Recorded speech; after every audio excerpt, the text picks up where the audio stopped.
मुझे लगता है कि ये लड़ाई सिर्फ सोनम वांगचुक की नहीं बल्कि हर उस गार्जियन की है जो अपने बच्चों के अंदर एक अपने देश के भविष्य, अपने परिवार के भविष्य और अपने बच्चों के लिए दिनों रात मेहनत करके उनके शिक्षा के लिए या अपने देश को बेहतर बनाने के लिए हर वो माँ बाप हर दिन मेहनत कर रहा है। तो ये लड़ाई सिर्फ बच्चों की ही नहीं, मुझे लगता है कि पूरे देश के गार्जियन की, हर उस माँ की या हर उस पिता की, जो भी देश में रहता है। ये लड़ाई सबकी है और सबको आगे आकर और इस लड़ाई में मुझे लगता है कि साथ देना चाहिए। बाकी से प्रशांत किशोर जो है चुनावी मैदान में उतरे हुए हैं, आप लगातार उनका समर्थन भी करते रहे हैं, क्या इस बार उनको समर्थन करिएगा चुनाव में? देखिए, बात समर्थन की नहीं, एक बेहतर इंसान की है जिसका एक विजन है, जिसके पास। मुझे प्रशांत भैया हमेशा से पसंद है क्योंकि वो पढ़े लिखे हैं और मुझे लगता है कि विधानसभा में एक आदमी ऐसा चाहिए जो बच्चों की लड़ाई लड़े, जो रोजी रोजगार की लड़ाई लड़े।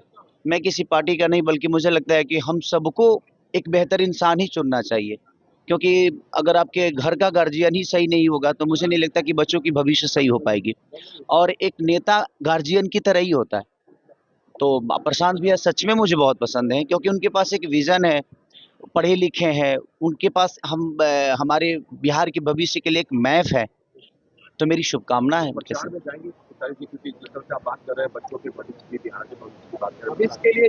देखिए, मेरे कहने के मतलब मेरे प्रचार में जाने से कोई जीत हार नहीं होता है। मुझे लगता है ना कि यहाँ के लोगों को ये डिसाइड करना पड़ेगा कि किसी के आने से आप वोट देंगे कि एक बेहतर इंसान, एक बेहतर नेता चुनना है आपको।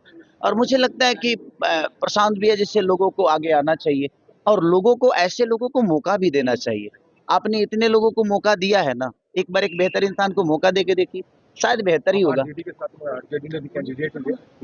मेरे उनके उनके साथ भी मेरी शुभकामना है। जीतने के कोई एक ही जीतेगा, बट मुझे लगता है कि एक बेहतर इंसान है प्रशांत भैया और मैं हमेशा से एक बेहतर इंसान का साथ दिया हूँ और मेरी शुभकामना उनके साथ भी है कि बिहार की जनता को तय करना है कि वो किसके तरफ जाती है। एक बेहतर मैप जिसके पास है अपने बच्चों के भविष्य के लिए, बिहार के भविष्य के लिए, उसके तरफ जाती है कि कहीं और जाती है।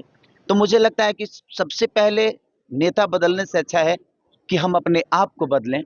और ये बात 5 साल की नहीं है, ये बात बच्चों की भविष्य की है।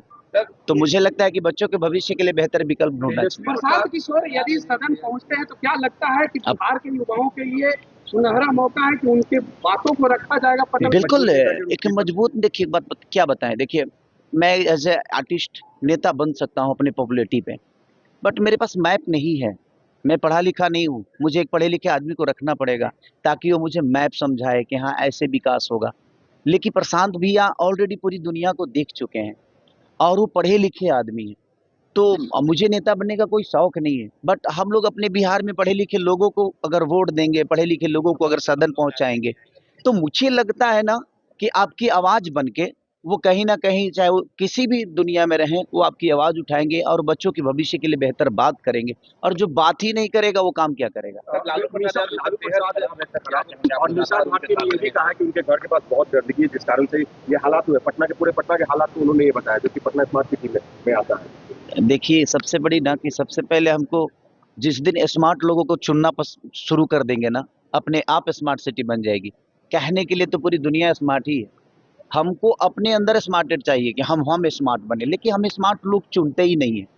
तो और जहाँ तक लालू चाचा की तबीयत की बात है, मेरी हमेशा से शुभकामना रही है। मैं हमेशा से चाहता हूँ कि हम लोग जब तक जिएं तब तक ऐसे पिता का आशीर्वाद मिले जिन्होंने एक जनाधार दुनिया को दिया है, जिन्होंने लोगों को बहुत प्यार किया है और पूरी बिहार की जनता उनको प्यार करती है। आप लोग